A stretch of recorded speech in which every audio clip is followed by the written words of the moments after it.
Co bys udělal, kdybys u vody najednou slyšel zpěv, ale nikoho tam neviděl? Podle starých pověstí by to nebyla náhoda, ale rusalka. Duch, který tě přivede na dno. Podle slovanských pověstí je rusalka duše dívky, která zemřela předčasně. Sebevražda, vražda nebo nešťastná náhoda. Proto její duch nenachází klid a vrací se tam, kde naposledy dýchala.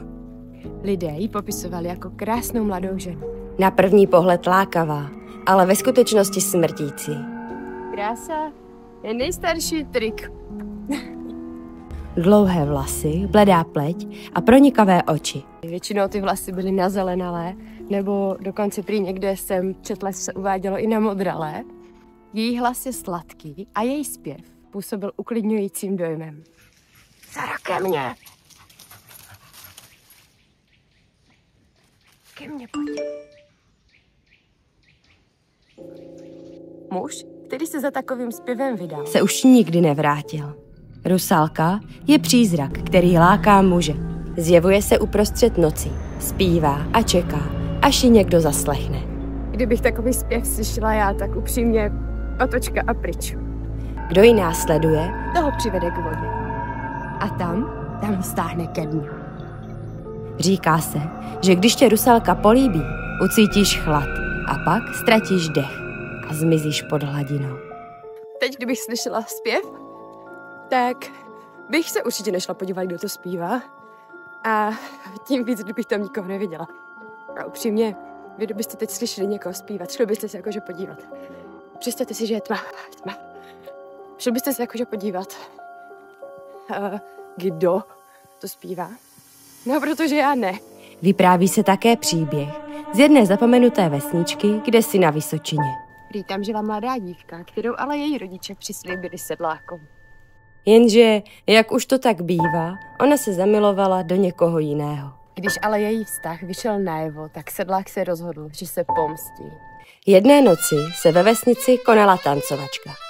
Dívka se z ní vracela domů sama, cestou kolem rybníka. Tu chvíli ale připadl sedlák, strhl ji k hladině a potom ji utopil.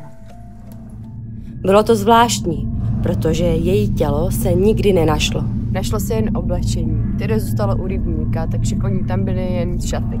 Krátce na to se útočník, Ten sedlák, ale začal chovat velmi podivně. prý přišel o rozum. Celé dny bloumal kolem rybníka a povídal si sám ze sebou. Jednoho rána ho nakonec našli na hladině právě toho stejného rybníka, kde měl prý údajně usmrtit svoji přislíbenou dívku. Říkalo se, že šlo pravděpodobně o sebevraždu.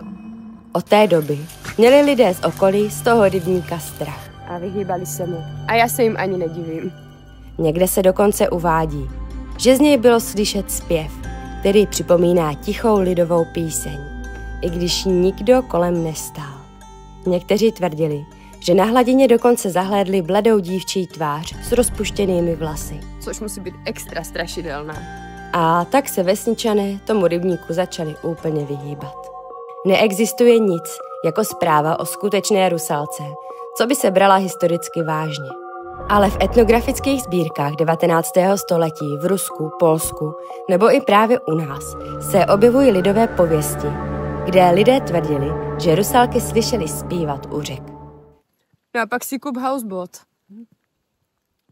Ne, že bych na něho měla. Ne, že bych měla v plánu ho kupovat. Ale to nikdy neví. Ruský etnograf Afanasjev popsal svědectví vesničanů, kteří mu řekli, že se s rusalkami opravdu setkali. U nás se místo rusalky častěji mluví o divoženkách. Zmínky existují o Máchově jezeře, kde prý muže lákali dívky z vody. A v pohádkových sbírkách Boženy Němcové a Karla Jaromíra Erbena se objevují příběhy, kde mladá dívka vystoupila z vody a ten, kdo ji následoval, se už nikdy nevrátil. Rusalka není jen pohádková postava. Je to obraz tragické smrti přetvořený v přízrak, který strašil lidi celé generace. A tak, když večer půjdeš kolem vody, podíváš se na hladinu a na ní uvidíš něco, co by tam možná nemělo být, možná se díváš do očí právě rusalky. Že se tady opřu. Nezapomeň odebírat tento kanál, protože možná, že už mě nikdy neuvidíš.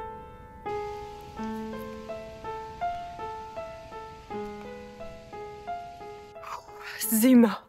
Už je strašná zima. Mě by ještě docela zajímalo, můžeme potom sem přihodit nějakou statistiku nebo něco, až budu doma. Schválně se podívám, protože já jsem četla, že vlastně název Rusalka je úplně reálný a že on vznikl opravdu pro osobu nebo pro mladou dívku, která zemřela nějakou tragickou smrtí v předčasném věku a hlavně teda ve vodě, takže buď se utopila nebo byla utopená. A kolik teda těch mladých dívek se muselo utopit a utonout, než vymysleli toho pojmenování. To jakože, když se ti utopí 10 bab v rybníku, tak jim nevymyslíš ještě nový název, ne jakože pro tuhle smrt, škatulka pro tuhle přímo konkrétní smrt. Tak jen tak mě to zajímá, že schválně to sem potom hodím někam, tady, dobré místečko, že na základě kolika počtu úmrtí vznikl až tedy tento název. Mimochodem, to, co vidíte na hladině rybníku nebo bažin, tak to mu se říká morský květ a jsou to vlastně mikroskopické řasy a sinice. Když hodně teplé počasí, většinou na jaře nebo na podzim, se přemnoží a vytvoří takhle souvislou vrstvu. Nejčastěji takhle sitě zelenou. A někdy může být i hnědá anebo červená. To záleží na druhu těch sinic. Ta voda potom může být jedovatá pro lidi a i pro zvířata. To se toho nerozbí.